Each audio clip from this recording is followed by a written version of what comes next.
فاطمہ بیٹی ذرا ادھر آئیے 1 منٹ. جی کیا ہو گیا؟ جی آپ کی ٹیچر کا فون آیا ہے مجھے اور وہ کہہ رہی ہیں ذرا صبح کے مس مجھ سے ملیں. اب مجھے سچ سچ بتا دو کیا تم نے گڑبڑ گھوٹالا کی ہے. میں تمہارے جھگڑوں لڑائیوں سے تنگ آ گئی ہوں. اتنے مہنگے اسکول میں پڑھا رہی ہوں, تمہاری شکایتیں ہی نہیں بند ہو رہی. ارے والدہ لڑائی جھگڑا نہیں ہوا, آپ سمجھتی ہیں میں لڑائی جھگڑا کروں؟ جی بالکل میں سمجھتی ہوں کہ آپ کریں گی. سچ سچ بتا دو تاکہ مجھے پہلے ہی پتا ہو کیا گھوٹالا کیا تم نے.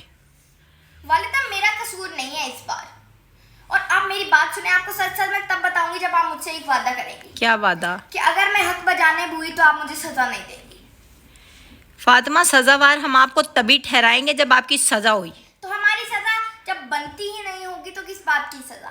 تو کیا ٹیچر کی خطا ہے؟ ہاں جی بالکل ٹیچر کی خطا ہے. قصہ سنا ہوا کیا؟ آپ جیسے والدہ, آپ جیسے والدین ہوتے ہیں جو اپنے بچوں پہ اعتبار نہیں کرتے, بھروسہ نہیں کرتے, ان کو بالکل ہی جھوٹا سمجھتے ہیں اور جو ان کی غلطی ہو نہ ہو ان کو مارتے ہیں. تو یہ والا کام نہ کیجیے گا والدہ. اگر ہم سچے ہوئے تو آپ ہمیں کوئی سزا نہیں دیں گے. ٹھیک ہے, میں تمہیں وعدہ کرتی ہوں اگر تمہاری کوئی غلطی نہ ہوئی تو میں تمہیں کچھ نہیں کہوں گی, اور ٹیچر کی غلطی ہوئی تو اس سے لڑ کے آؤں گی میں. ٹھیک ہے والدہ, ہم آپ کو آپ مجھے سچا سچا قصہ سناؤ جو ہوا ہے.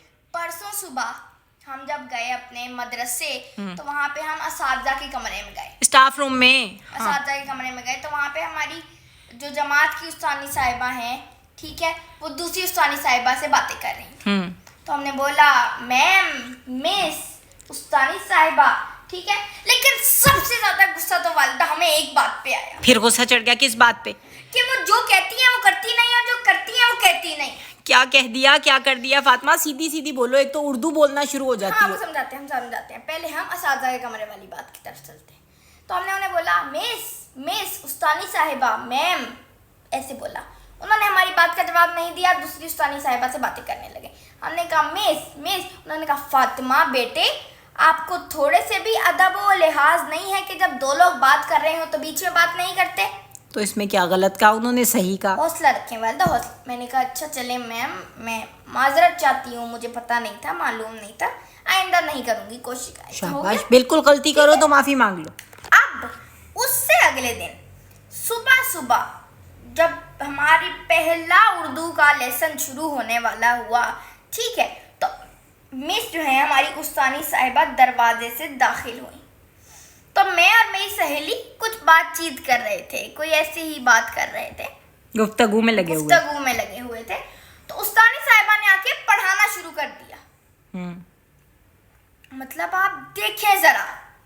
میں نے کہا استانی صاحبہ ایک بات کہوں, ویسے ادب و لحاظ بھی کوئی چیز ہوتی ہے. جب دو لوگ بات کر رہے ہوں تو تیسرا بندے کو بولنا نہیں چاہیے. وہ پڑھا رہی تھی.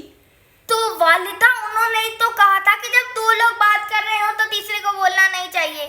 اوف اللہ, تم نے ٹیچر کو یہ کہہ دیا کہ آپ کو ادب و لحاظ نہیں ہے. میری باری جب مجھے کہا تو میں نے تو معذرت کر لی, تو خود بھی معذرت کر لیتی, خود تو دل پہ لے کے بیٹھ گئی کہ اب میں آپ کے والدین کو بلاؤں گی, اب میں بتاؤں گی, اب میں یہ کروں گی, اب میں وہ کروں گی. فاطمہ تم نے اتنی بدتمیزی کی. کیا بدتمیزی کی والدہ, ہمیں تو جو پڑھایا وہ ہم نے بول دیا آگے. ارے صاحب, اب میں کیا جا کے جواب. تم نے ٹیچر کو کہہ دیا آپ کو ادب و لحاظ نہیں, آپ دو لوگ بول رہے ہیں تو باتیں کر رہی ہیں بیچ میں. وہ پڑھا رہی تھی بھائی. مکالمہ نگاری ہم نے ذرا ریپیٹ کر دی, اللہ دوہرا. میں بولا کہ بیٹا آپ کو ادب و لحاظ نہیں ہے, دوست صاحبائیں بیچ میں بات کر رہی ہیں تو آپ کیوں بول رہی ہیں. ہم نے کہا چلیں معذرت چاہتے ہیں, جب میں اپنی سہیلی سے بات کر رہی تھی تو آپ کو ادب و لحاظ نہیں ہے کہ آپ بیچ میں بات کریں. آپ بولیں کہ بیٹا بات ختم ہو گئی, میں پڑھانا شروع کروں. ہاں, اور تمہاری بات نہ ختم ہو تو وہ پڑھانا شروع کریں. یہ تو تم نے ان کی بات دہرائی ہے نا. پہلے یہ کہا تھا اگر ہم غلط ہوں یا صحیح ہوں, آپ نے مارنا ہمیں ہی ہے. کیونکہ آپ غلط ہیں. ادھر آئے واپس. ہم جواب دہ ہو گئے استانی صاحبہ کے سامنے. مجھے اردو چڑھا دی, میں نہ چھوڑوں گی نہیں. استانی کو نا تمہارے باپ کا نمبر دے کے آؤں گی کہ اس کے پاپا کو فون کیا کریں, مجھے نہ بلایا کریں. ہم جا کے ابھی والد صاحب کو بتا کے آتے ہیں کہ ہمارا کوئی قصور نہیں ہے. ادب و لحاظ.